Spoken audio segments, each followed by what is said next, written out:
Good afternoon. My name is Dr. Charles Chambers. I'm Director of Cardiac Catheterization Laboratory at Penn State and Vice President of the Society of Cardiac Angiography and Intervention. It's my pleasure to be here with Dr. Depta, who's going to talk to us today about his study on the interesting and very important area, fractional flow reserve.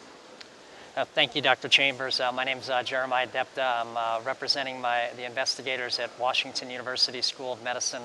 We're really honored to be able to tell you about our research today, and I wanted to tell you a little bit about what we've been doing at WashU. Very good. The study of what we decided to do is looked at all the consecutive lesions that were deferred PCI or stenting after FFR assessment. We did that through 2002 to 2010.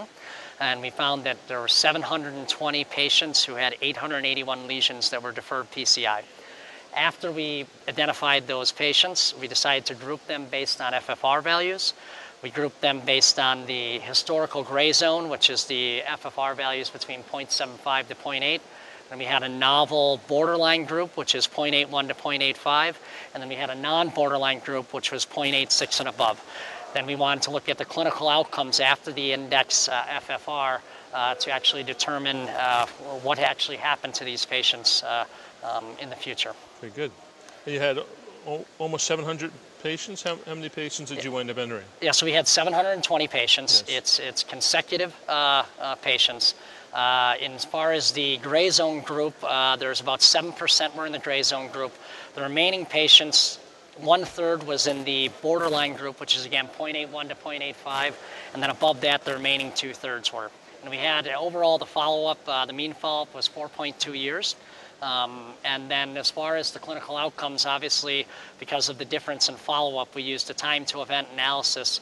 We created propensity scores for our group adjustments and used inverse probability weighting to adjust for the clinical outcomes. Very good. And you found?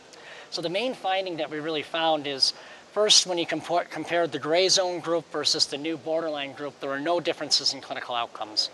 Then when you compared the borderline group, which is again the 0.81 to 0.85, versus the non-borderline group, you found that deferred lesion intervention, which is a coin that we termed, which means do you get future stenting or bypass in the future, was significantly higher in patients who had a borderline FFR, which was the novel finding. Yes, yes. I think we were surprised. We were, it was one of those things, and the idea really came out of the project when I was in the cath lab, seeing patients with borderline FFR values who are coming back into the laboratory and trying to determine actually, is there any association between having a borderline FFR value and actually requiring further intervention in the future. Yes, I think your group should be complimented by starting this in 2002 when a lot of people weren't really considering FFR as a now it's certainly very popular, but back then it wasn't. Yeah, absolutely. And I think our group, the utilization has gone up over time. Our group feels pretty strongly about the use of FFR to guide coronary intervention. And I think we're trying to take additional steps as to how we can fine-tune after FFR assessment, how we can fine-tune clinical management. Very good. So how is this going to change your practice? How should it change my practice? How should it impact interventional cardiology? Well, right now I would have to be honest with you. I think it's slightly premature to say exactly what to do about this borderline group. What we are doing, which we didn't present at SCAI today, but right now what we're doing is we're trying to come up with a risk prediction rule to figure out, based on FFR assessment and clinical factors, who would be a higher risk lesion that might come back for intervention in the future. I think the big question that everybody has is, what are you actually going to do if somebody is a higher risk lesion? And at this point, I think we can go back on a little bit of historical data, primarily if you look at some studies where people who have been intervened above the cutoff of 0.80, really they have had higher rates of adverse cardiac events, which we would think would be maybe device-related complications. So at this point, I wouldn't say that the borderline group or even a higher risk lesion would obviate that you need a stent. It's not a sine qua non for that.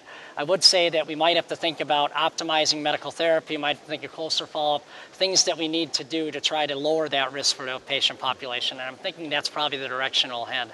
Yeah, very good. And I think you and your group certainly have to be complimented on a question that needs to be answered. And I was wondering if you had a last summary comment about your study, or how would you put it in perspective? At this point, I think the main point of our study is the fact that when you do defer a lesion after FFR assessment, that lesions are not all deferred lesions are not created equal. There is different risk. We need to start thinking about it, and I think we need to move above and beyond just having the FFR value and being able to think about how we can individualize and tailor our therapy, not only using the information we get from FFR, but all the other clinical characteristics that we have. Dr. Depta, thank you for spending time with us, and congratulations again. Thank you. Excellent. Thank you very much.